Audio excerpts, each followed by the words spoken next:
Hello, Lola Susana. Hello. Kumusta ka na? Ay, medyo mabuti naman. Kumusta na yung nung nakaraan? May ano ka dito? May nilagay kang mga anong tawag dyan, Lola?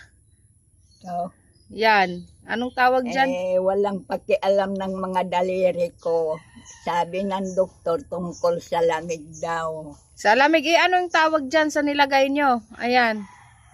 Yung nilagay nyo, anong tawag dyan? Salunpas? Salunpas ng Chinese. Salunpas ng Chinese, meron pala yon. Yan ang ibinigay sa akin panggamot sa sakit ng kamay ko. Ngayon, okay na yung sa ano nyo? Yun din ang problema ko, yung tainga ko, dahil binukulan yan noong unang taon. So, ngayon, hindi pa okay. Maayos ng bukol, pero ang bingi, andyan pa rin, nagpaiwan ang bingi. Binging-bingi. Nakakaawa ang matanda nga bingi. Sige lang, Lola. So, Lola, may tinatanong sila sa inyo, saan na daw kayo nakatira simula nung umalis kayo dito sa garden?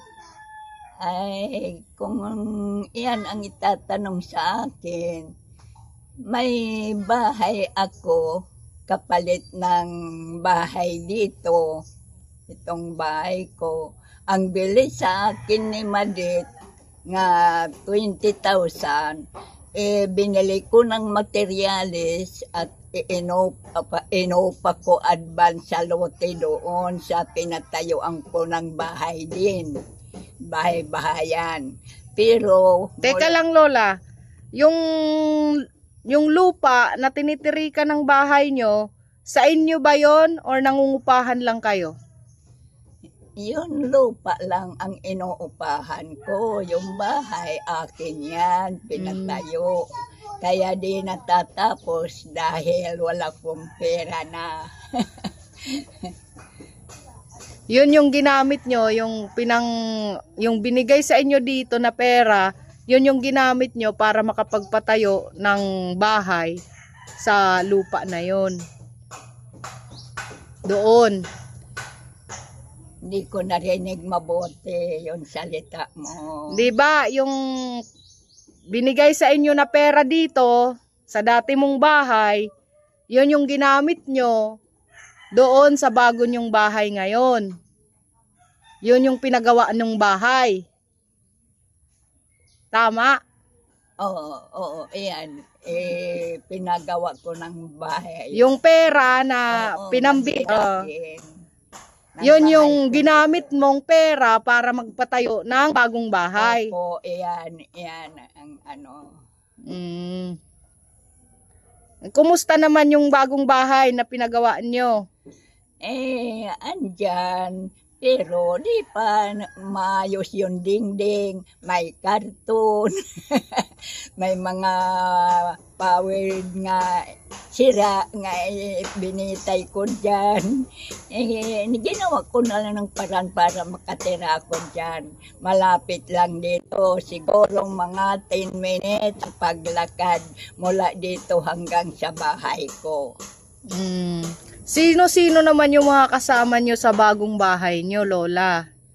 Alin po? Sino yung mga kasama mo sa bahay nyo? Iyon, ikukwento ko sa iyo para hindi ako makapagsinungaling, kasi kung magsinungaling ako sa iyo, sinungaling ko sa Panginoon Diyos, una ko siya nga pinagsisinungalingan. Ang totoo dyan nga kasama ko, yun anak kong bunso nga lalaki. Hindi ko yan pwede mahiwalay ng malayo kasi yan ang madali kong matawag ang mga anak niya. Hindi pa masyadong nag-aano sa kanila. Ang kaso po, yung problema ko, Yun asawa niya laging buntis. Ngayon manganganak na naman. Blessing yan, Lola, blessing. Ang paglaba, maano na naman kung sino ang maglalaba sa damit ko. Kasi siya naglalaba. Kaya yan ang inano kong malapit ako sa kanila. Kung mayroon kong gagawin nga hindi ko kaya, dahil kaliwa na lang kamay ko ang nagpagagawa ko, din nagagamit ang kanan, iyan ang tinatawag ko sa kanila, pakiano ito. Iyan, kaya ginusto ko maging malapit ako sa kanila. Pero sama-sama kayo? Hindi. Hiwalay lang ako sa kanila. Hiwalay pa rin. Oo. Pero sa isang lugar lang. Nasa taas sila. Ako Ikaw sa baba. Iba ang hagdan. Bali yung bahay na pinagawa nyo, Sinadya ko yan. may Sa second taas floor. sila, titira ako sa baba. Pero iba ang daanan papunta sa taas. Hindi ako pwede anuhan dyan sa bahay, kundi tawagin ako. O kaya di ako tumawag sa kanila. Hindi pwede sila pumasok sa bahay ko, kundi ko kailangan sila. O kaya sila magtatawag kung may kailangan sa akin. So, bale, nag-iisa ka ulit. Kumbaga, Oo. pero nandyan lang sila. Oo. Kapag kakailangan mo sila, nandyan lang sila. Oo. Lola, yung tanong ko, sino yung nagsasaing para sa'yo? Sila. Bali, binibigyan ka na lang ng pagkain. Oo. Kasi wala ko na gas. Kung ako ay makapagsaing pa, ang mata ko kalaban ng aso, ng usok. Aso, ang kaaso. Usok. So, bale, binibigyan ka na lang nila ng pagkain kapag may pagkain na. O kaya, binibigay na lang sa akin yung sinaing. May kaldero ako nga maliit. At nagbibigay din ako ng bigas. Kung mayroon pong bigas, kung wala ko sinasabi ko, isama na lang ako nyo sa bigas nyo. Ito ang saingan ko. Bale, Isaing ako bukod nyo. talaga kayo, bukod. Opo. Kung may ulam sila at wala ko, binibigyan ako. Kaya nagustuhan kong maging malapit lang sila sa akin kahit ako nahiwalay. Hindi masyado mahirap. May nauutosan ako, may natatawag kahit wala kong susweldo sa kanila. Pwede ako igawa ng gawain kung hindi ko kaya. Maswerte pa rin kayo, Lola, kasi may nag-aalaga sa inyo. Alin po? Maswerte pa rin kayo kasi may nag-aalaga sa inyo. Oo, maswerte ako sa mga anak, mga apo ko. Kahit naman pobre kami, ganun din kami, pobre pa rin. Okay lang, basta walang mga sakit, Opo, Lola? Wala lang mga sakit. Mahirap ko lang kung minsan na lulungkot ako dahil sa kamay ko nga kanan pa ang naaanuhan, nang nawawalan malay. Paanong nawawalan ng malay? Minsan, kung may hinahawakan ako, delikado kong itak, ginaganon ko, para hindi ko pa nararamdaman, hindi ko nalaala nga Namamanhid. may sakit na bibitawan ko yung... Yung namamanhid. Oo, namamanhid. Kaya sabi ko, walang malay itong kamay ko. So, Lola, naging okay naman yung buhay nyo simula nung umalis kayo dito sa akin, Hindi naman kayo pinabayaan ng anak nyo. Hindi ako pinababayaan. Pero, ang ano ko ng pag-alis dito, wala pong masamang loob. Ito lang ang naanuhan ko isipan na mabuti malapit ako kasi ayaw nila magpunta dito. Nahihiya sila magpunta dito. Yan namang ginawa ko ng paraan. Inisip ko kung paano magiging malapit ako sa kanila. Yan na, ibininta ko na lang yung bahay ko para ipagawa ko ng malapit dito.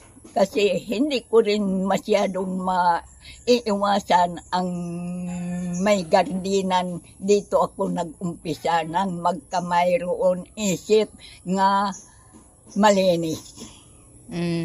So, Lola, maggagarden ulit kayo dito. Maggagarden ulit kayo, magtatanim ulit kayo. Ano lang ng dahan-dahan lang na pagkilos kasi hindi nakatulad noon ng dalawa pa ang kamay ko. Ngayon, iisa na lang kaliwa pa naman.